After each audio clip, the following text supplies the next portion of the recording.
Why don't we as a culture lean into the good? Why don't we as individuals lean into the good? Is it due to lack of inspiration, lack of motivation? Are we not able to get out of our own way? Do we not honor the words that we say we're going to honor? Gonna change the way I eat. I've seen it. I see it with clients. I've seen it with people I work with. I've seen it with everybody. Guilty of it. I'm guilty of it. I'm gonna wake up at 4:30 in the morning.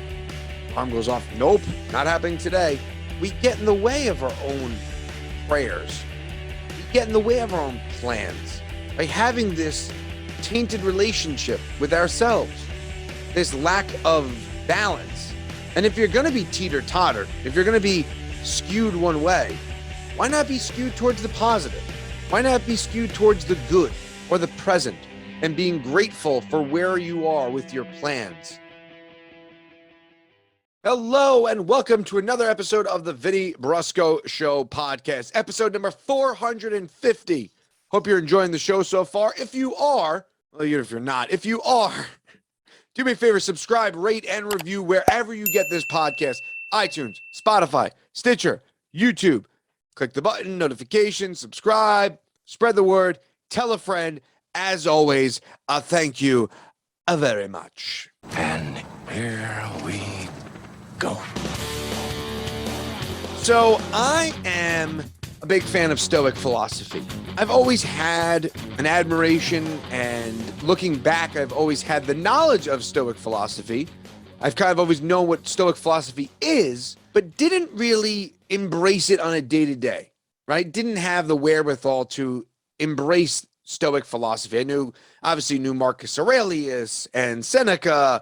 You learn about these things in school, but you really don't know the impact that they actually had and the way they were thinking and how they were so ahead of their time and how what they were experiencing, despite their status in life, was something that transcends through time, right? Stoic philosophy is something that can be applied to your everyday life. And Ryan Holiday does a brilliant job in his book, The Daily Stoic, where he takes quotes from Marcus Aurelius, Seneca, and a variety of other philosophers and applies them to modern day living. He takes the quote and he breaks it down and applies it to what it means in our words, right? Not in the times. For a while, I was posting every day from the Daily Stoic, and people were responding, hey, this is great. Where can I find this? But it was really an accountability tool for myself. It gave me something to reflect on that day or that night, where I was able to kind of set aside a moment or two and just reflect on what Marcus Aurelius or Seneca was saying and Ryan Holiday's interpretation of that. A little while back, I got the calendar version of the Daily Stoic, and it sits on my desk at work.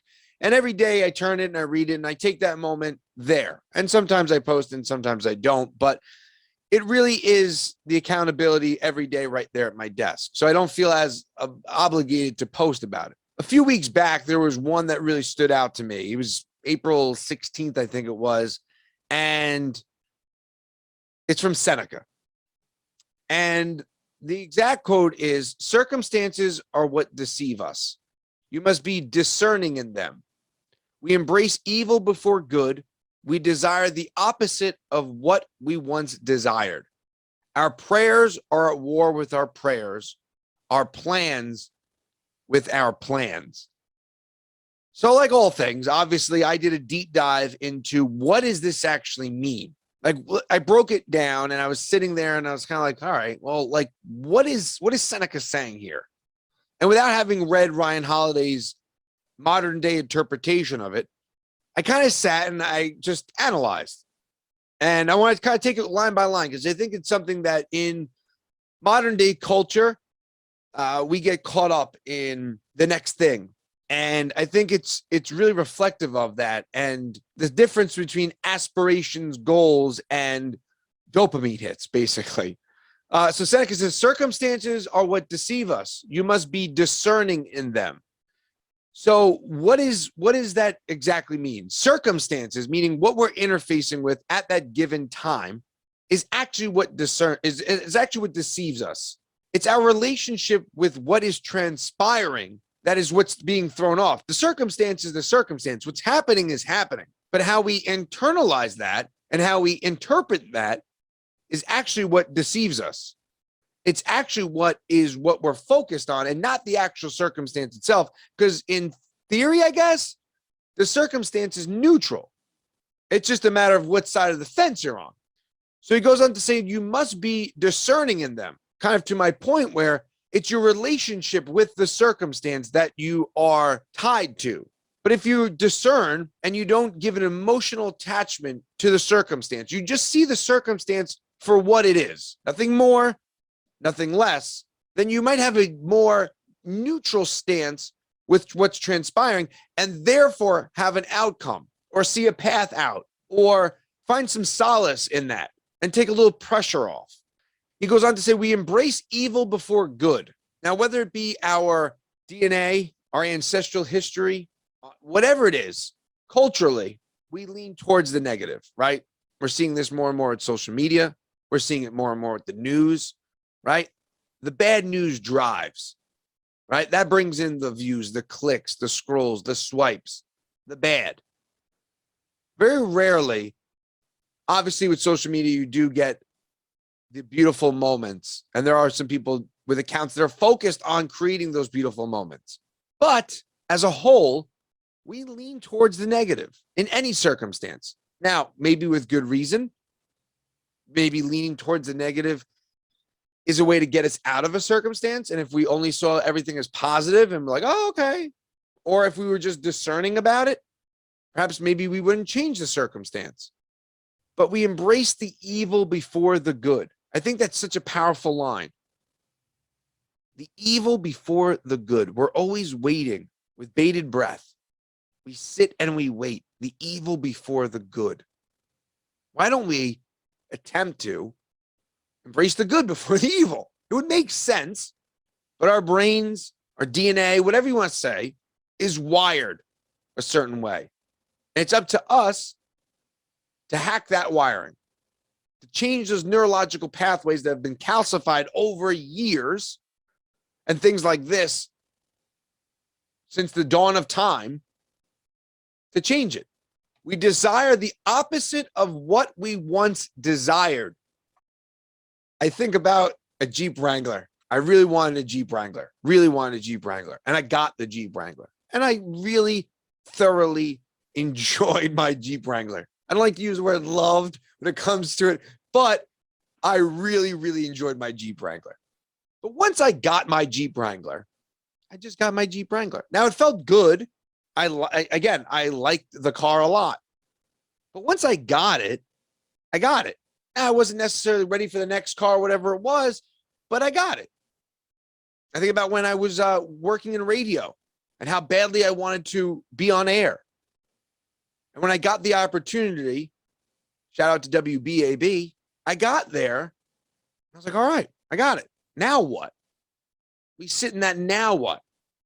And therefore, what we desire becomes the opposite of what we once desired. Once we get it, we say, okay, our prayers are at war with our prayers, our plans with our plans. I think that is so deeply rooted in our culture. Our prayers are at war with our prayers, our plans with our plans. We get in our own way by not having this relationship with good over evil. We get in our own way by desiring what we once desired. Our plans get in the way of our plans. We are our own worst enemy. And I think what Seneca dives into is this humanistic balance between want and need, this humanistic balance between goals and aspirations and complacency and stagnation.